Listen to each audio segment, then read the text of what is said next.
All right, so let me just say what the, let me just show you one little quick thing in Potion. Um, just kind of what, so I've been working on this game for a long time, and it's got 10 levels, and I've got these very primitive objects that I make in Maya. And so I do the model making, and Simon does the interaction. This is one of the final levels. This is the crossing the wave level. So towards the very end of my game, there's a mountain in the distance, and you're trying to get to the mountain. And these are the waves. So last time we met, also interestingly, when we tried this project, we were working with the Vive and porting to the Vive, which we can talk about if people are virtual reality enthusiasts. And then when we were going to make it for PC, I wanted to make it for PC because I wanted people to be able to play it on a computer. I had no friends who had the Vive, so what was the point of making a game that no one could play? Let me hit the play button and just show you a little bit of what this level looks like. So the waves move fairly slowly. We were messing with camera size and how, like, the bigger your camera is, the smaller the waves are. It eventually gets to the player physically cannot go through the waves. Right. So anyway, this is obviously a prototype. My game is kind of the ultimate low poly. Like I said, my goal is, as a very, very unexperienced game maker, how can I use my creativity and not my programming skills to do this? All right. So now we have to, let me look up a little bit. Is this where we, anyways, we made the camera too big, but this is a crossable level. If yeah, just wait for it to be down and we can cross it. Yeah. I'm gonna make it. I'm gonna make it. I think I made it. Yep. Yeah, there I made it. So anyway, so you get the idea. So this time the camera is a little small, but anyway, you get the idea. So anyway, that's one of the levels. So that's one of the crazy levels of my crazy game. Then the thing I thought of that I thought would be kind of a nice lesson for us is that in the video game, it's called Potion, at some point you look up at the stars, and if you look up at the stars long enough, the stars start to move together, and then the stars form a constellation, like literally a constellation in the sky, and that constellation gives you it either points the way you should go, or it gives you a clue. So anyway, so that is what we will show you today. Simon, oh, and also, so too, just to show you,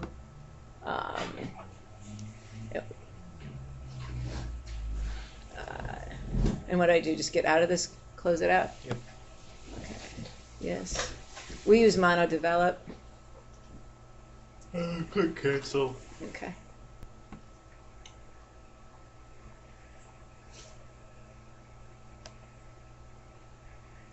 Since we have a few front-end developers in the room, are you guys interested in just a 5-minute review of the code of how that was done? All right, Simon, take the seat, take over. Okay, so in essence, the code is that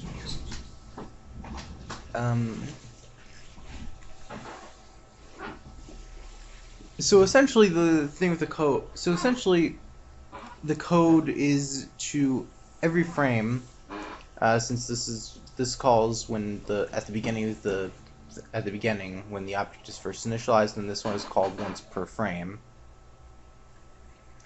But anyway, what it does is it essentially uses some math stuff that I came up with, and just some really basic math stuff to move around, to figure out where it should move to create a circular motion, more or less. The way it does this is that I essentially had a theory. The theory being... So right? Oh yeah, go ahead. So it looks like it moves on the x based on the sinus and the y based on the cosine. Mm-hmm. Okay, and that's how it simulates a circular motion. Yep. Okay. Essentially, I used a program called Desmos Calculator. It's a free online graphing calculator. It's really good. It's really cool. So I decided to test out a theory of mine, which is that I could get a circular motion by essentially saying that the x should be sine of a, where a is an arbitrary value, and the y should be cosine of a, where a is the same arbitrary value. And it worked. The issue is that I couldn't figure out what values would make it go to what positions, so after using Wolfram Alphabet, I managed to figure out that it was based off of pi. With in radians. So the rotation is in radians, not in degrees. Anyway, basically it was in pi, so 0 would be up, 0.5 pi would be right, 1 pi would be down, and 1.5 pi would be left, and that just sort of loops around after 2. So using that, I did some additional stuff to account for things like speed and length, and I essentially had a thing where it updates the angle it wants to be at, so it constantly updates whatever angle it wants to be at based off the speed, and then it does, and then it has the thing move in and out based off of, it has the object move in and out based off of how big you want the circular motion to be.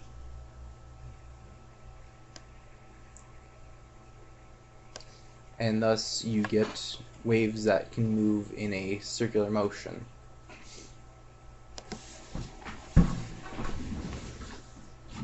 Any questions? I mean, obviously that makes no sense to me, but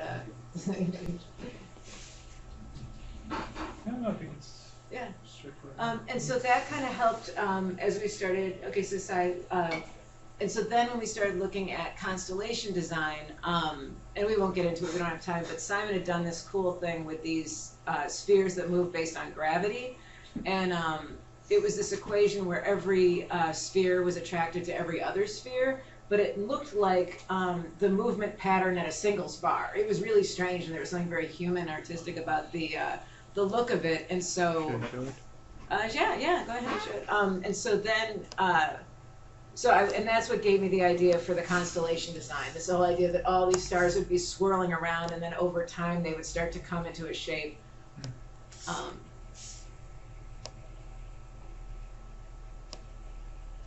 guess I'll just add, even for the tape, that that Simon's been writing code since he was 7, so 8. So he's sorry, forgive me. But he's been so he started with these kind of tools that were made for children. And this is Scratch. Still pretty useful if you want to just do some quick graphical stuff without having to deal with the various libraries of graphical stuff in Java.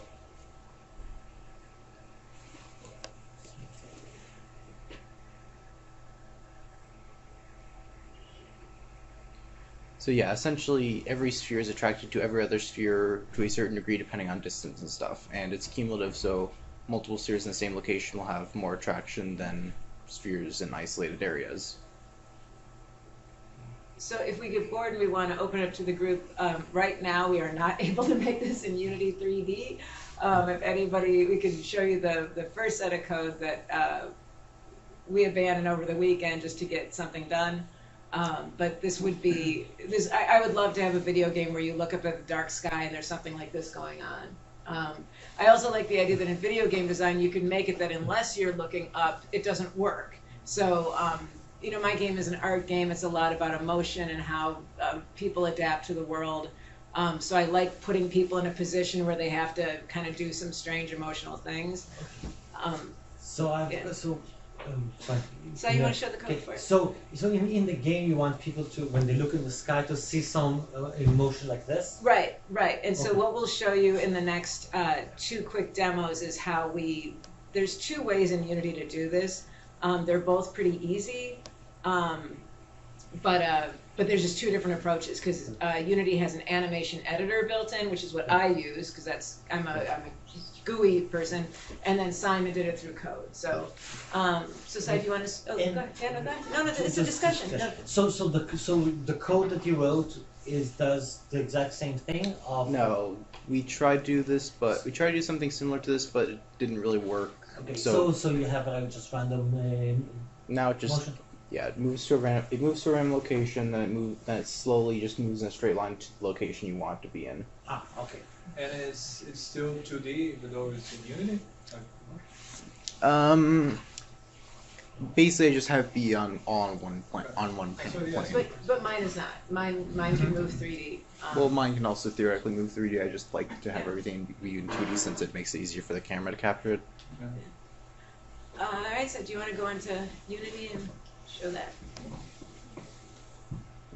Let's open.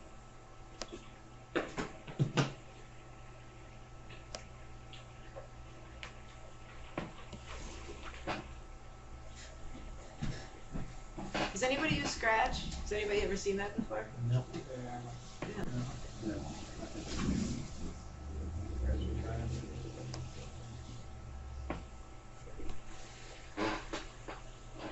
Anybody who's worked with Unity know that it takes it does always take a minute like this to open, even if it's open for one project. We gotta. It has to completely shut down and then reopen the entire program. Oh, there we go, and it is loading. So essentially this was more or less just a test to make sure that it was working properly. Since if this works properly, then you can just scale it up however much you want. I called this the demo of a lifetime. So there's only one wall. Yeah. See, what is it attracted to?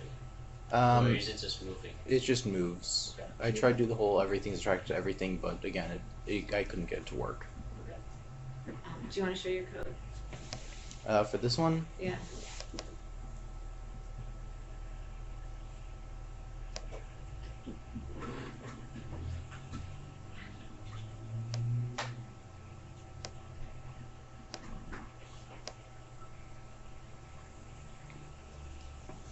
so essentially with this script,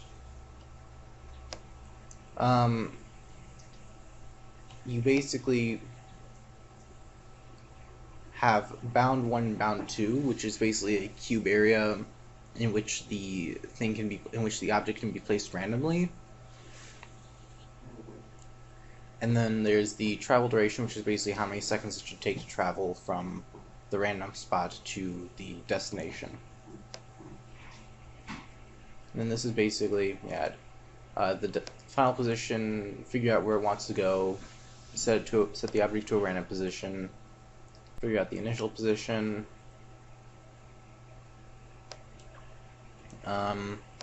then just do some stuff involving basically see how long the program's been run, how long it's been traveling for, figure out where it should be according to how long it's been traveling, how long it should be traveling, where it's been, where it should be, etc. Yeah, that's about it. So you have every circle is an object, and you make several instances of that object. Yeah, if I want to have it spell out a clue, for example, then I just have an object for all the clues, and then I just and then set up a bound for them to all be in. Clue? Basically for the constellation that should be formed, I'd have an object for each place in the constellation, and then have a big cube where it can all be teleported to at the beginning. It can sort of move around and stuff. For example, if I were to so imagine something where it's -2, and then I duplicate it Oh, okay. so that it's 2, and then they both start out in random positions and then slowly drift towards the ones that they're supposed to be at. And then just imagine that, but with even more spheres, and they all in the place that they go to all spell out a clue or something. Oh, okay. So, okay, I see. So it's not when you say clue, that there'll be like a word spelled out of all Right, the right, or circles. like an arrow, and then you look up in the sky, and it's an arrow that points that way, and then you go that way. Okay. Also, so it's a lot of repetitive manual work of telling the circle where to be. Yeah, And for both of them, you know, I'll jump in the seat in a second and show you how to do it through the animation editor.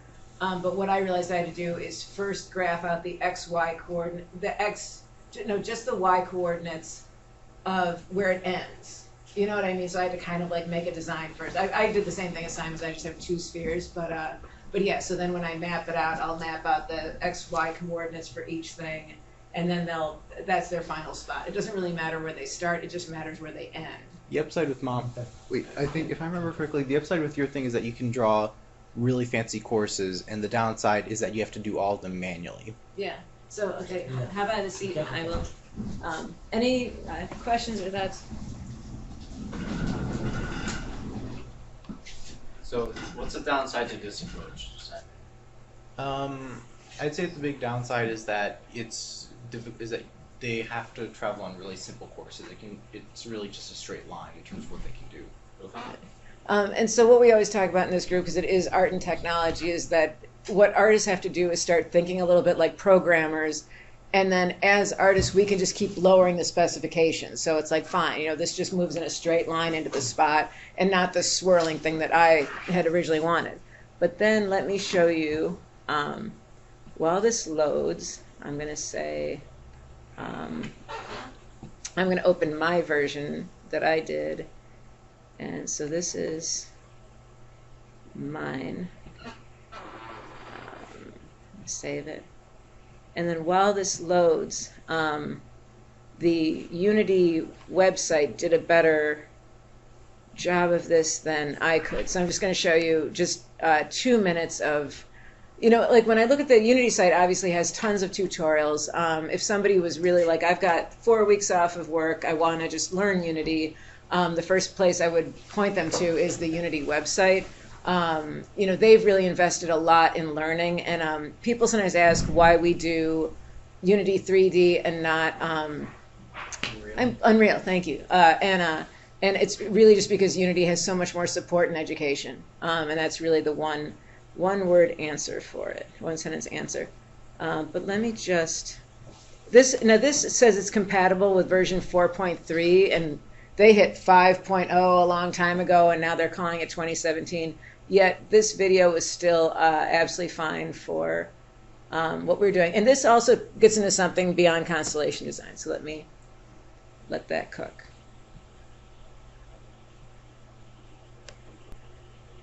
Okay, hold on just a second.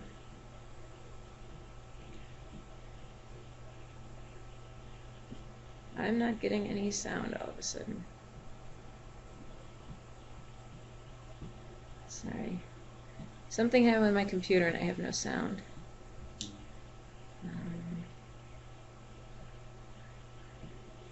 Okay. Anyway, I will talk through it because I've watched this too. The YouTube thing's just really quiet.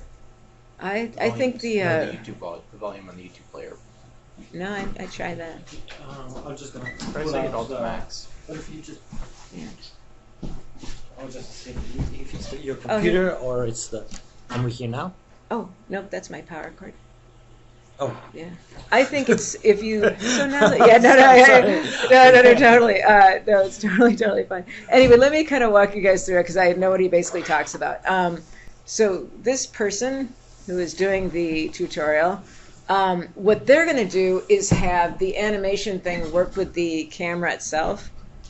Hold on, is this thing even? Okay, so you go to Windows.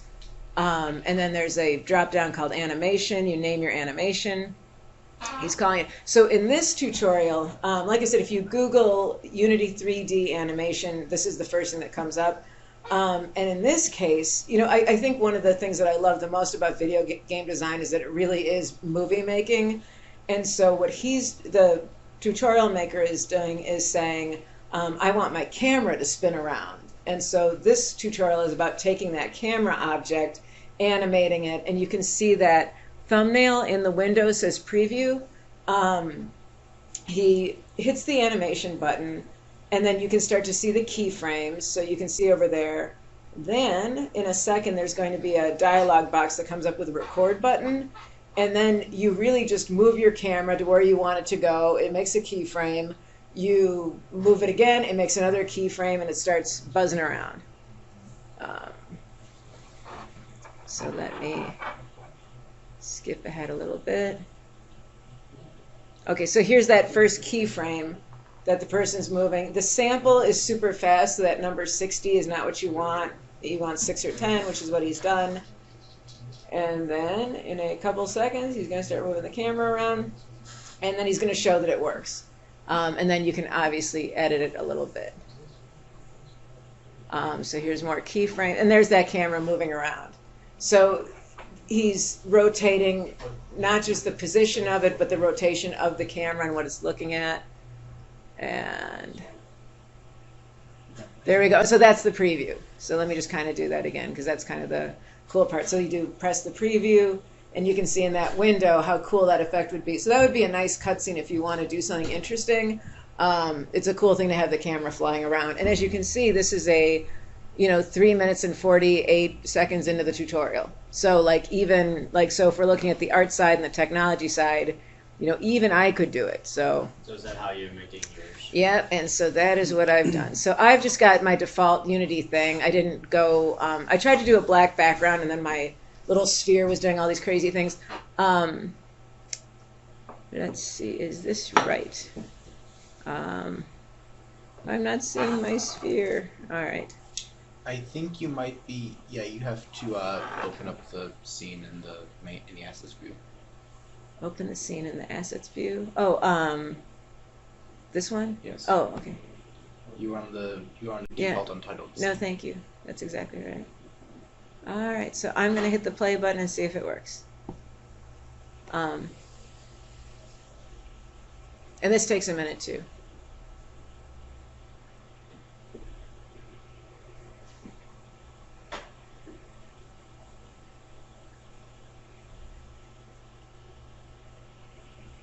Okay, so and it doesn't loop by design. But let me just make one quick one for you guys, just because it is so simple. I can just sort of make it right here. So I go to Game Object, 3D Object Sphere, and there's my little ball. You can't inherit the animation. I tried to do that, and that didn't work. So I'm going to call this Sphere 3. And so I'm going to make a mental note that I want it to end here. So 11, -3. I just have to remember that. So let's go back here. And so now I'm going to just take my animation thing. It says to begin animating Sphere 3, create an animator. I like dialog boxes that are easy and intuitive. So I'm going to say 3 and save. And then all I do is I hit the play button, and I'm going to click here. Wait. Yeah? You have to create a separate file for the animations for every single shape that in the clue. I'm sure if we open the crowd to comments, I'm sure there's a better way that we could do it, but in my primitive thinking of it, yeah, that would be kind of how I would do it, is just do each one at a time. But if I want to have lots of swirls and I want to think about how that looks, I'm not going to worry about it too much. Oh, add property, transform, position. And so there's my first keyframe, and I'm going to go straight up in the air. And then I'm going to go up in the air a little higher. And I'm going to do one more here. So you could see that I could kind of fake my way through a spiral if I just kept doing this. Okay, and so that, and then we can do the stop the recording, do the thing. And so, okay, that's the crazy speed. So let's not do that. And let's go this and say 10. Oops. Forget. Oh, 10, enter. And now it's going to go slower, but it's going to loop. Maybe. Okay, there we go. So that's the one I just made. So that's the kind of the whole thing, that Unity has built-in tools, and then it has, there's, you can put in JavaScript, you can put in C#, and you can maybe still put in a thing called Boo. And then my camera is here. So that's where I can start to say, you know, I've lowered my camera so now I can see them. And now when I hit the play button, that's the thing. The big, just one little trivia about Unity that's kind of a gotcha. While the play button is pressed and you're in play mode, your code will not stick. It's a way that you can experiment with stuff. But I've met programmers. We went to the big workshop, the Unity Roadshow, and there's a way that people have it that when they're in play mode, remember it turned purple? They made their whole interface purple so it would remind them not to write their code when they're in play mode. If you're writing code, it's all stored in a separate file. Yeah, so then the mono, right, then it'll save it for you, but for putzing around like this. Yeah, but for putzing around like this. So yeah, so basically this animation thing, you could obviously have the camera move around, you could have it spinning. There's these little directional lights, like these game objects and this stuff with its prefab. I could put in a light and put in one of my little point lights, which I love. Point lights are little tiny spotlights that just light little areas. And you can basically, animate anything. So there are really some things in Unity that they make very, very easy and are very appealing. So that is our Constellation Design demo. So it was just kind of a weird little thing I wanted to try. And is this something you're going to keep working on, or is this something you're looking for help or collaboration with? Yeah, no, for this one, this one's kind of an easier one. So I think just making this coming together and having a clue, like I said, if it's an arrow that points in one direction, is okay. But I have tons of stuff in Unity that I'm downright stuck in, and I don't want to open Potion again. But what happens in Potion has this bar scene where the drinks come out of the table, and there's these cute little cocktail glasses, and right now you just keep hitting the button and the drinks keep coming out. But what I want to do with that scene is I add the obstacle. So right now you just put it in and it works, but then what we want to do is every time you try to hit that button to get the drink, it gets harder and harder. Like fog rolls in, hey Jay, good afternoon. Like fog rolls in, the button's moving around, you start shrinking, you got to climb a ladder to get back to the bar and stuff like that. So building in those obstacles, I do think is going to be very challenging. So for this scene's the Constellation stuff is kind of easy, but there's plenty of stuff with Potion that I have absolutely no idea how we're going to do. So for this in particular, you're going to keep working on it next time? Yeah, and then next time I'll show you the final product of how it works. One of the things that might be a little tricky is how do you make it when it only works when you're looking up at the sky. So if you don't look at the sky, it doesn't work anymore. So you have to sit there like a dope, staring at the sky. Yeah. So the answer. So you need some kind of trigger. Yeah. So you add. So let's say it's the. Let's say it's like a nose or something. Yeah. Oh no! Just you have something that reads the rotation. The rotation. The rotation on time. If the rotation is looking up, then it knows to trigger the animation of the stars to move into and create a shape. So what do you think? So Doobie's saying that you would have the trigger would be the rotation looking up. I was thinking actually that it would essentially be the things would sort of speed up the longer you look at the sky, and then they'd sort of slow down if you stop looking at the sky. Okay. Oh, Okay, okay. that's another. I I just want to say something about the two approaches for making the. Yeah. Go ahead. thing- No. the thing move. Since it's just 2D, I'm throwing No, it no, like no, it's yeah. easier said it's easier said than done.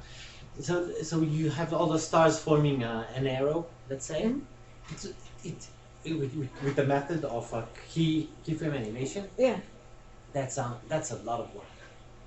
It's a lot of Yeah. work. And let's say you said, instead of let's say you need to spell the word, and then you Mhm. said, I don't know, you don't want to use that word, Yeah. and you want to use the same thing again and again. Yeah. So you need to find a method so it's easy to replicate, which is like Simon ways. There's a way even maybe there's a way to make it's just a video Yeah. and using the Scratch. Yeah. No. Because Scratch knows how to do it nicely. Right. Just. And, No, I 100% agree, and we talked about that a little bit of like, so one thing you can do when you can skin an object with a JPEG, and you can skin an object with a video. So you can have like an animated billboard in your game, One of the interesting things about Unity is that it is so hard to import some of these things. I don't know if anybody's messed with Unity and importing. It's really easy for your animation to snap apart. So I think we're going to do a whole thing on, like, once I get better at animating, my methodology with teaching is that I just stay one lesson ahead of everybody else, and we're good. So when I get there, I will.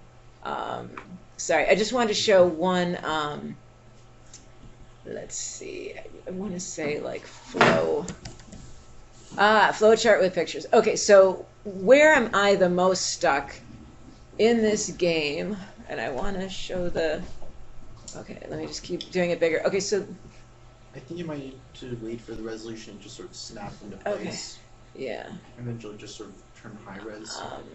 Maybe. I can do a little Especially if pointing. it's vector. I'm happy to stand up and point and talk, though. Standing up and pointing and talking is what I was put on this planet to do. Can I putz at this and try to get to work? Sure. Okay, so this is the flow of the point-and-click adventure game that I call Potion, and I really will stop talking. I'd love to see your demo, and we'll talk about the game. But just real quick, you start at a place called this cabin, or you start with this tree. Not this tree, I don't like that tree anymore. But you have this tree, and you pick this fruit, and so you start out as this stick figure. You take your little Does horn. this projector have a freeze button? Anyways, it's all conceptual. So anyway, so you have this tree, you pick your fruit, and then you go back in front of the mirror, and you've changed into a 3D figure. And so you realize that these potions and these things are changing you, and what changes is in you. Then you go to this cabin that looks like a potion bottle from the outside. You go in, and there's 4 stations, and there's 4 avatars. And you choose which avatar you want to do. Your choices are the gardener, the thief, the alchemist, and charm. And the rub of the game is that there's a certain order you've got to do these people in, and you don't know the order. And so when you do it in the wrong order, you get stuck. And so then you have to keep trying, going back to the cabin, become a different person until you move the game forward. But ultimately, the 4 things of Potion is that you grow the little fruit things that become the base of the potion. You bring them to the bar, and you get to this cool distillery. You get to the distillery, and you distill it into a potion, and then Charm bottles it and brings it on home. The 4 characters meet on the beach where you guys saw the waves. The 4 characters are going to morph into one, and that's you. It's kind of this metaphor of self-actualization. You cross the waves, and if it's going to be in VR someday, you're supposed to actually close your eyes because you're going to get sick crossing the waves. So you're bouncing around the waves, you cross the wave, you get to the big mountain, and it's going to take years, so don't worry about spoiling the game. But anyway, you get to the mountain, and you realize it's just a giant cardboard cutout of a mountain. So you get to the mountain, you come around, you look at it from behind, and the sign says, "This is not the mountain." And that's the end of level 1. So I just dump out the audience after all this failure. But in level 2, you will get to the mountain, and the ultimate thing you do is you get to the top of the mountain. You learn that there's no one little potion that's going to do it. It's about friendship and hard work. And you have your friend. You ride this magic carpet, and you paint the sky. And that's the big voila of what's going to happen with potion. But the point is, when you guys go, what we need help with, the architecture of the triggers, and you have to do this, and you're stuck, and then you can go back here, and then this person is a mannequin that's sort of limping, because at one point Charm is in this ball gown, this giant bell dress, and then when you abandon being that character in the bar, it's like a mannequin. It's just kind of a floppy mannequin, and then you re-enter that body and continue on with the game. So anyway, so that's where, if this group can continue and we can get more sophisticated in our games, we do start talking about architecture and triggers. But it's a long road. And somebody said the group was depressing because I've been working on this game so long, but it's not. It's not. It's been an adventure. So, all right. Just again. Where did you come from? Is it all your head or is it Yeah. I'm a writer. I've written 2 books. So I had a 2-book deal that I got published, and I got my book out, and my life didn't really change. Like getting a 2-book deal like that and $1.65 gets you a cup of coffee. And so I was at the Barnes & Noble, and I was visiting my little book, the single copy on the shelves at Barnes & Noble, and I thought, I'm not writing another book, I'm doing a video game.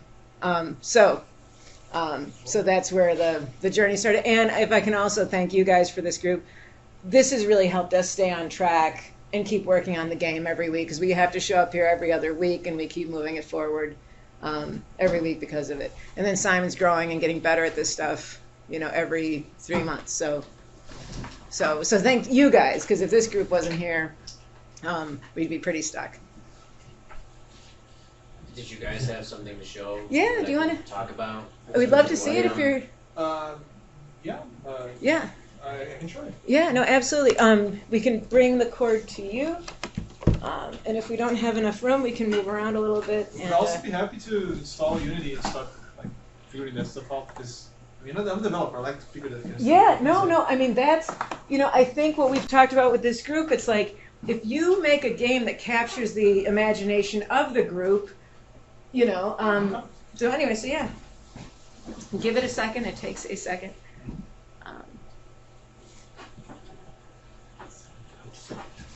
So, well, I have a friend in Brazil. We used to work together, and he's a pretty good developer, and he loves like well-designed code and that kind of stuff. So he started to develop in JavaScript. He used to be a Java developer, and he never found a good game library that was simple enough and had like good object-oriented stuff in it. So he started developing his own framework, and I have been using it. I'm probably the only active user at this point because he wrote it like a few months ago, and we had workshops in a company that we used to work at with the people that develop and all. But I think it's good enough for me that I've been using it. I've been enjoying using it, and I'm trying to get games out so other people will start also use it. But it's a pretty simple library code. Is it for sale or is it? No, it's just a JavaScript library. Pretty simple. You go to. It's actually I don't have Wi-Fi right now. So. It is PS1 on the ceiling. box. If you look straight up, Yeah. like you're looking right up, and that's the. Yeah. Oh, yeah. Yeah. So it's just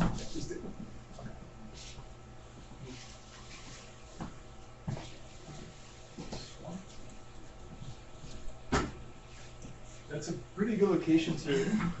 It's but all I'll never over the figure out where building. it's at. We've got Let me about see 50 it. of them.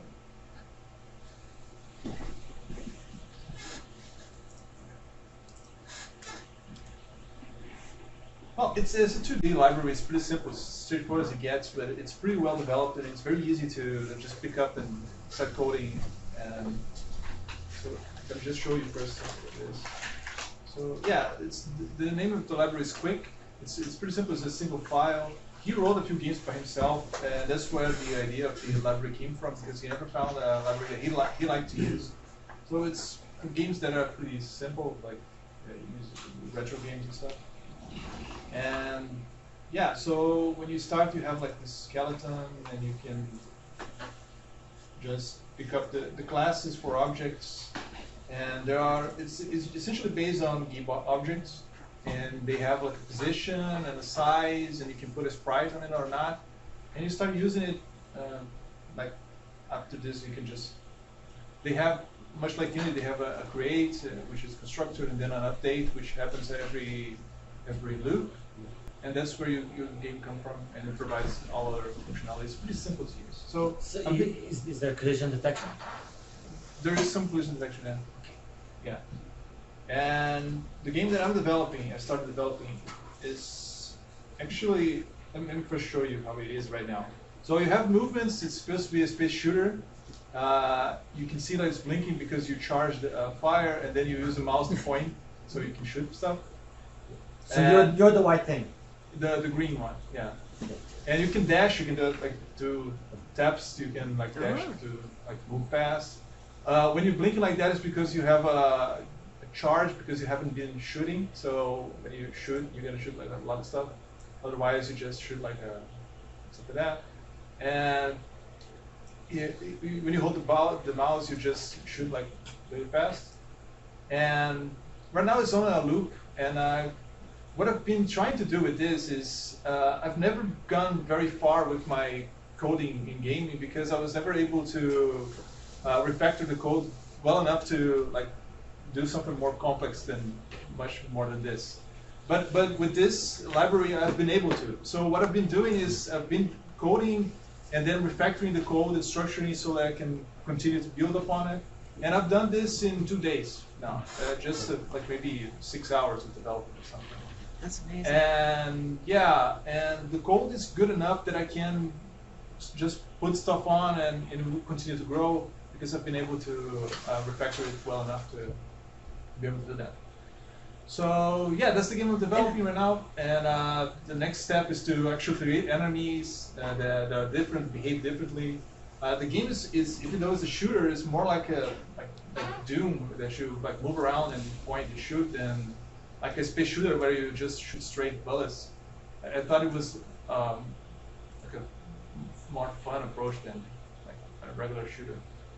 And it also works on mobiles. I was working on a way to be able to use 2 fingers, one for a controller where you can make movements, and the other would be your fingers to point on where you want to shoot. I've been working on that as well. That's not finished. It's quite complicated to get multi-touch to work and figure out where your position is. Using Cordova? No, that's the library provides the point interface, so the library itself has that. But the support for multi-touch is not well developed, so that's what I'm trying to help him doing. Yeah, so that's what I'm working on. I could show you the code if you'd like to see it. Sure. I see sometimes the enemy tries to shoot at you, but Yeah. misses. Yeah, I haven't really worked on the enemies. I was just doing code to have it work. And now the next step is to actually come up with them. So they have a code for their artificial intelligence, which is pretty stupid. They just move around in waves and shoot at random times, just to shoot, just so you have something. And this allowed me to have pretty much the structure. So as for the code, so I never got to, in JavaScript at least, never got to make multiple files for a game to work well enough. At this point, it's been well organized that it does. So in the web page where the canvas is placed, I insert all the files for the source code, and I made sure to make them like all separate where it made sense. So it's divided in objects, scenes, and the shared elements. So scenes is the actual, there's only one, it's the space scene. Usually you use it for levels and stuff like that. That's where you separate them. And this is where the game actually starts. So in the scene, there is obviously the constructor. I say the size. I create a background for it, and the background is animated and on its own, so it's a game object on its own. But it also during the updates, it will do stuff like. So yeah, this will show later on, just because there's a script for the game. There's also going to be levels and level progressions. So this is where the logic is. This should be decoupled afterwards. At this point, it's all in this file. And so it creates a player, and it follows a script essentially. So the player is a class of a game object that extends from ship, and ship is the base game object for all enemies and players. So they have all these properties. The library provides these properties like set solidity, which means it has collision, max speed, heights, the position, the layer index where they stand, either if they're rendered in front or in the back, that kind of stuff. So yeah, so this is all the shared properties for the game objects, the ship and stuff, for firing. So they all share all these. In the updates, it will check for the screen boundaries and also the recover of the weapon. So when you shoot, you have a time that you have to recover before you can shoot again, or charging up. All this is shared. And from this class, you have the player and you have the enemies. So this is the code for that one enemy that I created. I have a slightly more intelligent code here that will make it actually follow the player instead of going in waves. No, actually, this is the shooting code. Let's leave it here. It's going to dedicate. Just uncheck this. What it's going to do, it's going to follow the player. it is pretty slow, but yeah, I can just. So I can say, well, it's pretty slow. Let's just make it faster. Let's set speed 6. So it goes faster. But you can see it's pretty simple to just like change stuff. The reason why I'm using squares and not sprites is just because I started using squares. I haven't done sprites for it, and I think it looks cool that this way. So instead of like making sprites and stuff, I made it like flashing colors, and I thought it would be cool to just be squares. They have collisions on themselves, so when they touch each other, they will bounce. Yeah. So. What happens when they touch you? They also bounce, and I'll bounce as well. So, yeah. But no damage or anything. I didn't put anything like that. You can see also the background is becomes red as you lose health. That's because we are flashing because of the charge of the fire. Oh, that's great. So yeah, that's the game I'm developing. You can see that make changes and see what happens is pretty fast, pretty straightforward. Yeah, no, thank you. First of all, Yeah. that's lovely. That's a great game, and I love it. And Doobie, this Sounds reminds fun. me of your stuff. So Doobie was nice enough to give us all some code for a little bit of like a Flappy Bird framework, and then Maddie and I are fighting him tooth and nail, like we're gonna write code, we're gonna do this thing, and but we did. We started switching around some of the values and kind of getting it. So exercises like this are great, for us to kind of like learn how to like hack code and like get into the game mechanic portion of game design. But so I think it's lovely. Doobie, this seems like right up your alley, and Yeah, and I've been playing around with figuring with this. Now that I can go this far with the game development, I can start to research on like design patterns for games and stuff like what makes sense and refactoring back and forth. So the first time I try to do something, I do it as the simplest way I can just to see it working, and then a refactor to make it like reusable and stuff. One of the things that I'm working right now is the script for the game. So let me mention it for right here. I have this file which is essentially the progression. So each of these arrays is a level, and inside of each level there's a bunch of like scenes, what I call scenes at least. And in this scene is going to spawn, and then there's a list of what's going to spawn. In this case, it's going to be like a fully square, which is the enemy that I developed.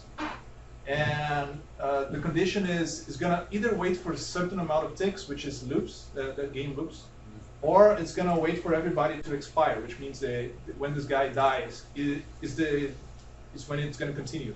So if this is false and this is a number of quits, it's going to mean that it's going to flow to the next scene without waiting for them to expire. But in this case, it's going to wait for them to expire. So essentially what happens is when this guy dies, it goes to the next scene, which spawns 2 of them, and also it's going to wait for them to die. So when they die, what I'm doing is in a loop. So it's going to come back to 1 and then 2.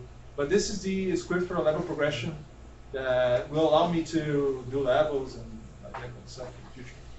So I did a very basic code on that. And that's one thing that I'm looking for patterns, because I just came up with my head. I don't know exactly how it's usually done. So, yeah. But you did well. Yeah. Like, makes ton of sense, like breaking it down like that. Right. Yeah. So, yeah, I think it's simple enough that I can write the levels how they work, and it's I don't know, it's flexible enough that I can make a pretty good game out of this. Do you, And no, go ahead. no, go ahead. Do you play like shooting games like bullet hell shooters? Yeah, this is heavily inspired on Doom, like Okay. where you strife and shoot, like strife out of bullets and shoot. Okay. It's basically more so than like shooters, which the game is technically is a shooter, like a Yeah. space shooter and stuff. Yeah. But since you point and shoot, it's more like sort of Doom. Yeah. One thing you mentioned earlier, if you look at the original Unity 3D tutorials, the first one, the classic that we started the group with, is called the Rollerball tutorial, and it's kind of this infamous tutorial. But anyway, but I had a friend who still works in the video game industry, and the first thing he did after Rollerball tutorial is made it for mobile. So we've always talked about with the group, if it gets too into code, we could always split off or whatever. But for those of you who wanna work with the functionality of mobile and a 2-finger press. That's, because like I said, at the end of the group, we start talking about what to do next time. And that's, that kind of stuff is, because mobile games are obviously just the biggest, thing to hit gaming. Yeah. Yeah. Yeah, that's what I'm trying to help my friend with these libraries to make it more mobile friendly. Because Yeah. it's running in the browser. You can open the browser, it works just fine. Yeah. The only thing is that we need to improve the multi-touch. Yeah. And with that, we can make an on-screen controller. We can make like more complex controlling. Yeah. And that's Well- sort of also want to help him. with Yeah. this. I mean, Unity 3D is called 3D, but one of the big updates they made a couple of years ago was enhancing the 2D functionality of it. And so when Doobie took a look at Unity 3D, even though it had floored me and killed me emotionally, Doobie comes back and says it's ridiculously easy. So, Jeff, was it Jeff and James? Yeah. Do you guys have anything you want to show? I could show some stuff that I had, like, Why don't you Is guys? that a game? oh yeah, from like 8 years Yeah, ago. no, let's do that, and then Doobie, if I asked if he's willing to show. I'm a fan of Doobie's game. He's done a few cool games, but the first one is always my favorite. So I'd absolutely love to show that because he had the game that he came in the first week and showed us. Then he started working with Unity 3D, and he comes in with like the 3D version of it, and I'm like, oh, you're kidding. So It's not done. I haven't touched unreleasable ones. So. anyway, I think it's. But anyway, so I'd love to knock that out. So this is just like documentation of things I was working on like 8 years ago, I think. But so I was like, it's more of like playing with the idea of like failure. Is there a way to move this thing? Oh, that's it. So this was like, oh wait, no, not supposed to be. No. So this was like kind of a performance tool I created, like exploiting the glitches within Unity. So using the actual the GUI of Unity as well as the game that I created, just more of like an objectiveless game that's just like, yeah, it just plays off like failures and within stuff. So I did it. I used it for like one live performance for like a like a visual performance of the band, and so you can imagine it with music. Have you heard of glitch art? Yeah, Do you know Nick Breeze? yeah, I did. Yeah. Okay. So I'll just say one thing, and then you please jump in. Nick Breeze is my hero. He coined the term that Chicago was the global headquarters of what he called dirty new media. Yeah. And this is glitch art, and it's huge and it's gorgeous, and maybe we'll ask Nick Breeze to come in someday. But this is awesome. Sam, this reminds me of your thing when you saw the Yeah, Takashi. It's filling up the screen with stuff. Was this all generated, or like is this from you using Unity? Yeah, it's for me using Unity as well. Yeah.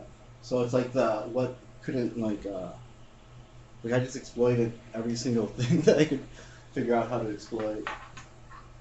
As far as glitches, so like falling, for example. Right. I was gonna say this is when you fall off the Yeah. world. Yeah. So, and I created like 8 levels or something, so I could jump through like the different levels. So it'd just be a different visual experience every level. So yeah, that's I think it's beautiful. kind of long, but Yeah. that's not that long.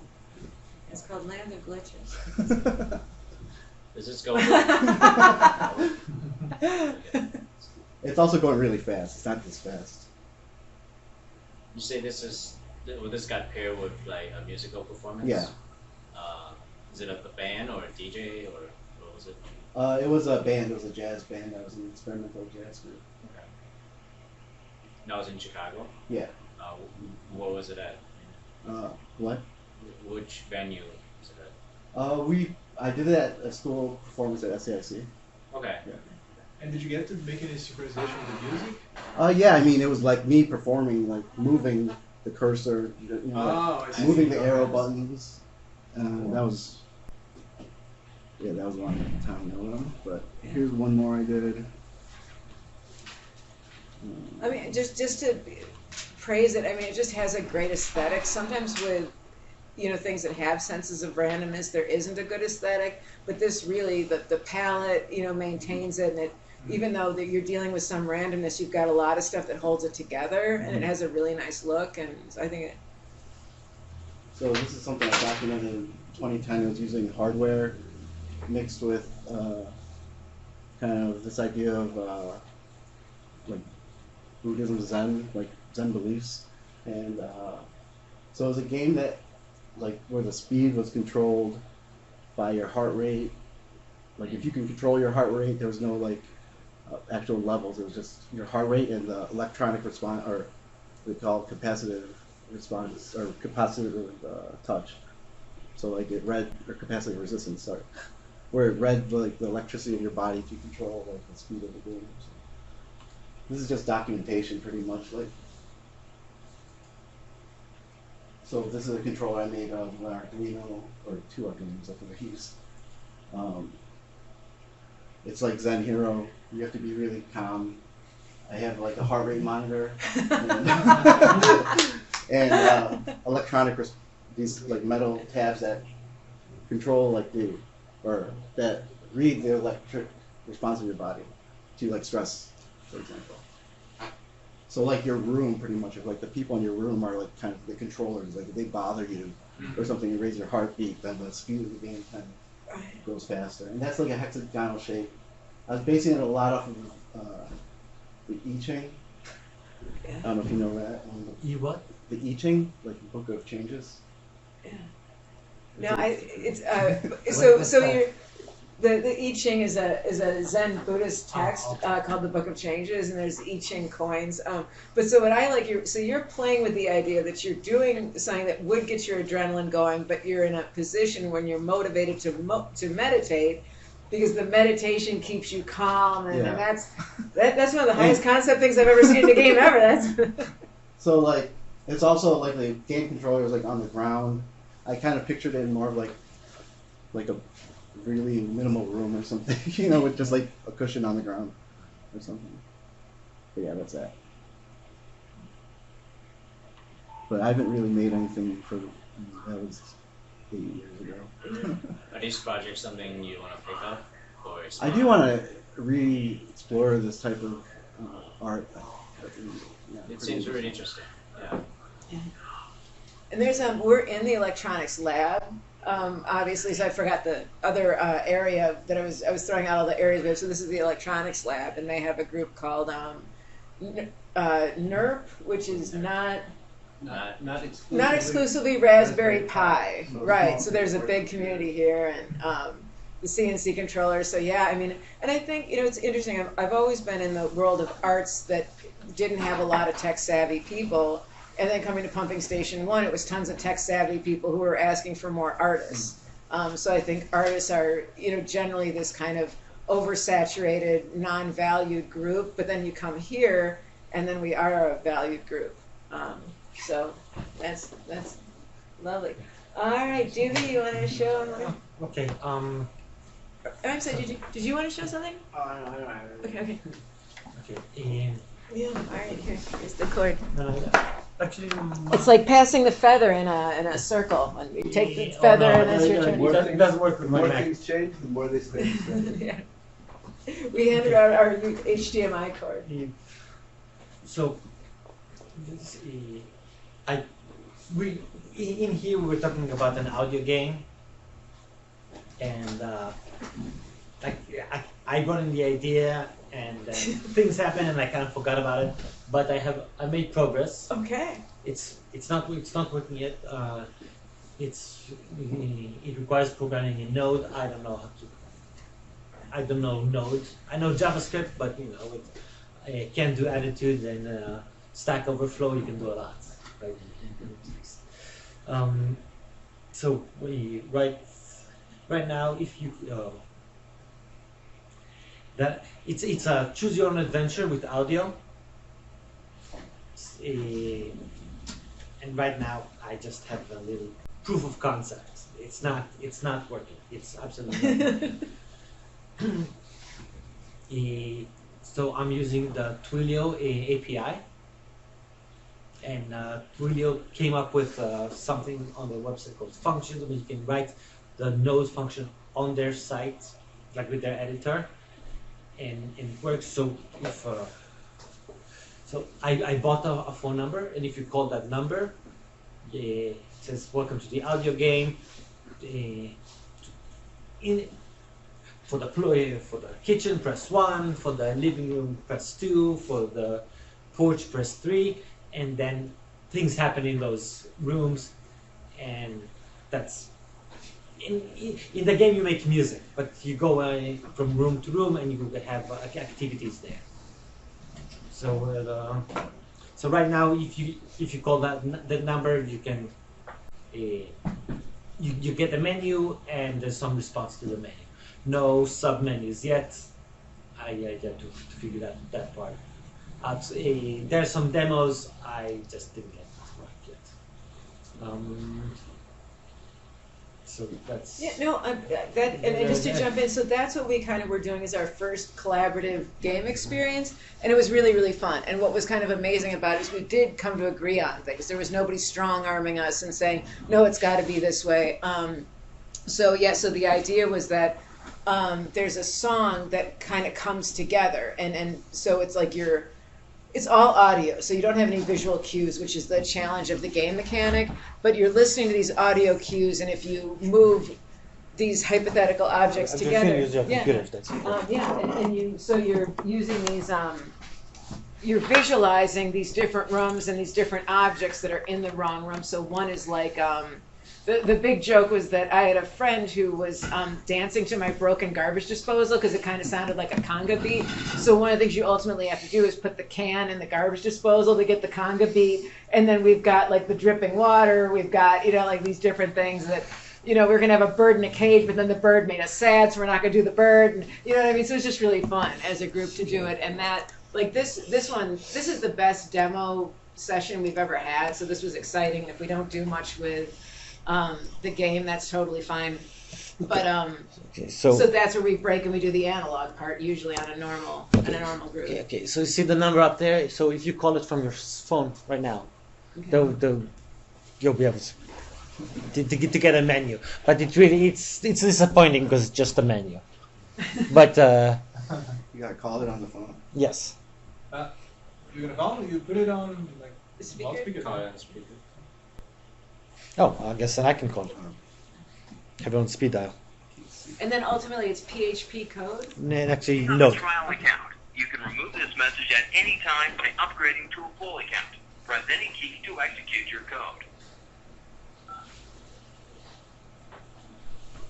Welcome to the audio game for kitchen. Press 1 for porch. Press 2 for living room. Press 3. Okay, so for kitchen, press 1. You are the kitchen. Okay, and that's it. So it's just a menu. But the nice thing is, I was able to write code. It's executed with How code. is that working? How is that connected to the phone, to the line? With Twilio. Oh, Twilio. Yes, yeah. I can give you a tour of Twilio. I'll Google it. Okay, I'll just. So it's text to speech, right? It's synthetic voice, is it not? Yes, it can play MP3s too. Yeah, but now this is just synthetic voice. Right now I cannot connect my computer to show, but I can show you later Sure. on the screen. No, I'm actually having ideas about this concept. Yes. And I think it's pretty cool. and then there's another thing so I bought this number. I'm paying $1 a month to have this number. Mm-hmm. My name is Doobie, so it's actually yes, Doobie.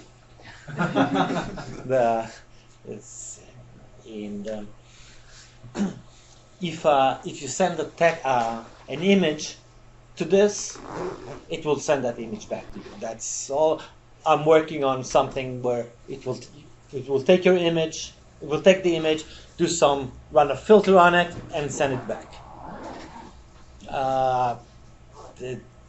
Right now it's in fantasy.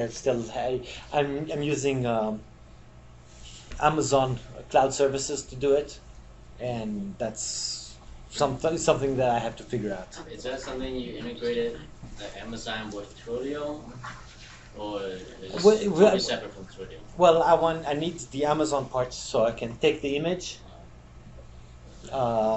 do something with it, and send it back. So Twilio doesn't do any image stuff. No.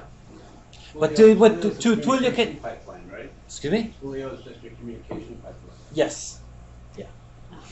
So, but Twilio can accept text. Can when you receive text messages, it stores the image somewhere.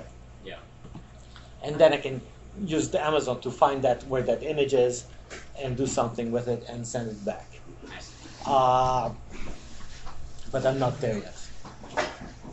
I gotta get going, but Okay, nice meeting everybody. well, thank you for coming. Thank you so much. That was wonderful stuff, and thank you for everything. For sure. We meet You guys have. every other week. Every other so week. if you want to come back in a couple of weeks, we could. So what's the next day? That'd be. I want to say like the 18th. The 18th, yes. Okay. Yeah, the 18th. Yeah, just Yeah. 14th. Okay, cool. No, Anna. The- No, go ahead. And in that game is gonna work. It will. And at some point, what we're gonna do is make a little song using like pots and pans. At some point, we're gonna have to record this crazy song. So you gotta come back for that. All right. So, well, thank you so much. All Thank right. you both so much for Sure. coming. Grab one off the SoundCloud. Yeah. Well, no, because we have to break it apart Once into did an parts. improv, once did an improv jam session downstairs, Yeah. and it actually had them people just walking in and starting to make sound to contribute to this. Yeah. Yeah. Well, that's gonna be a little bit of this one. Yeah. Yeah. So, Cool. Yeah. All right. Well, Thank all you right. again. See you All right. again, See you guys. hopefully next time. Yeah. All right. So you know what we could do if everybody's game for the last 5-7 minutes. I really forgot where we left off with the audio game, and I didn't have much in the way of notes or whatever. Like we didn't. I know in 5 minutes we could put it all back together because we had like the dripping pan and we had the. Yeah. So we weren't gonna do the bird in the cage. We were gonna do something else. So I just wanted if we could just take 5 minutes to kind of just scratch our brains for where we left off because I really. Okay. So in this audio game there are 3 rooms, and in each room there's an object. And if you do something with the object, it makes sound. And once you activated all 3 objects, it comes together into some kind of a song. So in one room, in the living room, there's water is dripping from the ceiling, and you see a pan there. If you put it under, so the drips hit the pan and gives you the like some kind of a beat. Right. There's if you go to the kitchen, there's a can, like a soda can. If you put it in the garbage disposal, it's some kind of grinding. Right. So then we have the beats, the kind of the groove, and then we have some wind chimes. That was it. Then you put them in the porch, and then the wind hits it, and that will give us like the melody, vocal, some kind of song. So because it's an audio game, the reward is some kind of a song. Right. So that's the idea of the audio game is to be very, very simple, Sure. but complete.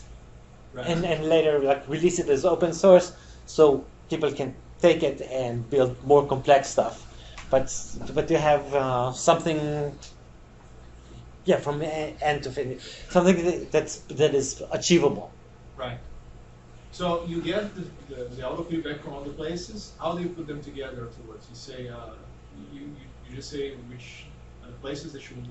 Is it the places they should been and the audios you get from them? How do you generate? Oh, so there's 3 audio files, Right. and I just.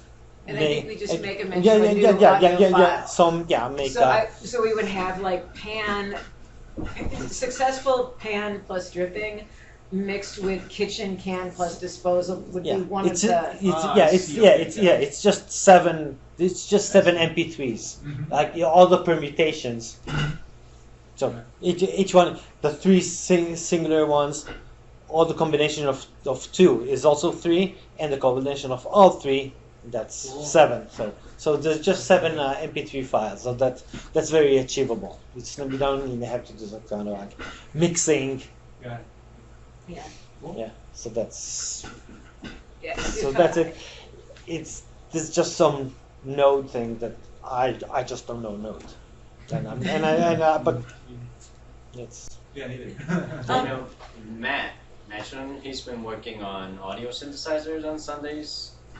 I think he gets here at like June. Do you want to match with him? He seems.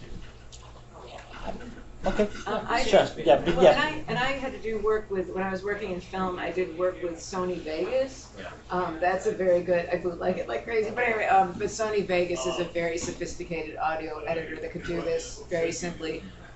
Just to, well, I think, like I said, we just play with ideas every time we meet.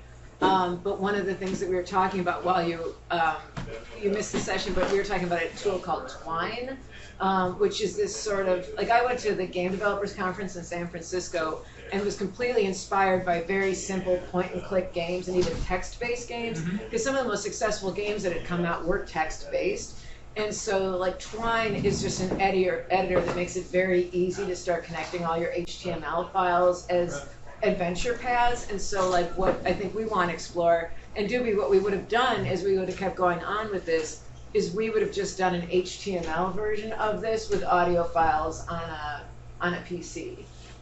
Sure. Yeah, you can. I've been working a lot with in the past with chatbots, like Facebook Messenger and stuff. Yeah. That could also be, I think. Yeah. And there was a pretty successful game, at least where I worked at, that worked much like a chatbot, but it wasn't really one. It was just an application where you get in contact with somebody lost somewhere in space. And you just walk. You just help them, like sitting. Yeah. Like it's essentially a point and click. So you choose which one the path should go, and you give him advice, and eventually he will either die or be saved. But he was like a messenger in the sense that you get notifications. He won't contact you for hours, and then all of a sudden he'll contact you. I thought it was Is that a recent game? I think I've seen it. It's from a year ago or something. Yeah. It's a pretty popular I one. forgot what it's called. Yeah, I don't remember either. Yeah, I can't dig it. try Find it. it. Yeah. But it was pretty. I thought the concept was pretty cool, and mixed up with that stuff. I didn't know that there was. I didn't know Twilio until now. I just saw it. Yeah. And that can allow for that kind of stuff. So I think it's a pretty cool concept that can be explored. Yeah, I mean, the thing that inspired me is I was working with children many years ago, and I brought out a blank board game with squares and a blank dice, and everybody went bananas, And I realized that there's something about game and game mechanics that's as easy as writing a story, And I was like, if we can write a story as a group, we can write a game as a group. And that kind of stuff, like, so you give people a framework and you give them a little something to hold on to, and boom, everybody goes crazy. Now, if we sit down with a white piece of paper and say, let's make a game from scratch, we're all going to lock up.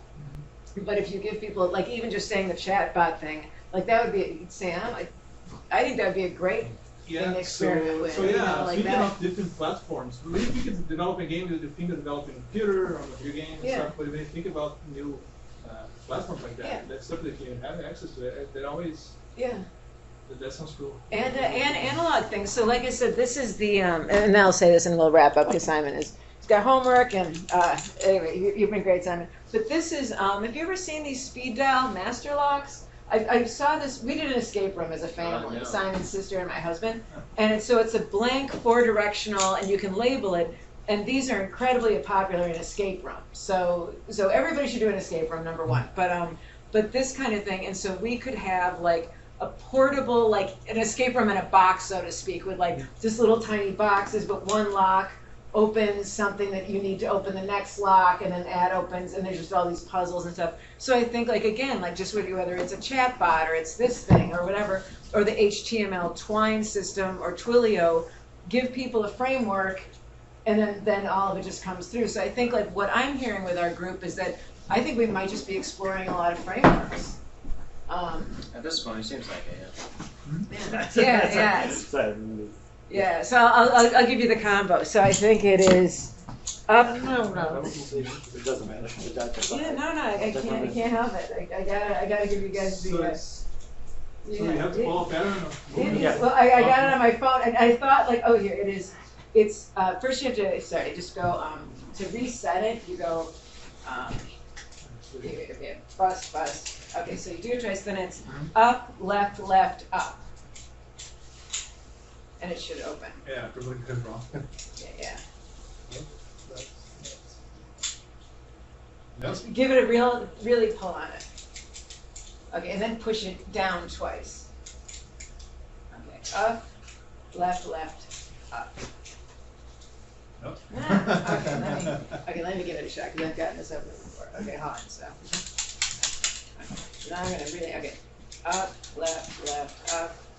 Yeah. Oh, just push it. Okay. Yeah. So, but anyway, then people like they have little stickers that you do, so you could make it like heart charm, whatever. But anyway, so like anything's a framework. So anyway, okay, so all right, this was the biggest attended group we've ever had. Sam, I'm gonna actually do the blog post this week and keep our little group going. So thank you guys for coming. Thank you. Okay. Let me show you the code. Yeah. And I would have sat in, except I have to do some password recovery for myself. Okay. I had 2 domains. I was going to lose my Google Apps and G Suite stuff for it. I didn't recover them today. So I was going through the recovery process, and it was like, when did you create this G Suite account? And I looked it up. I actually figured it out. It was 2008. And I haven't logged into it for 6 years. Yeah. So they were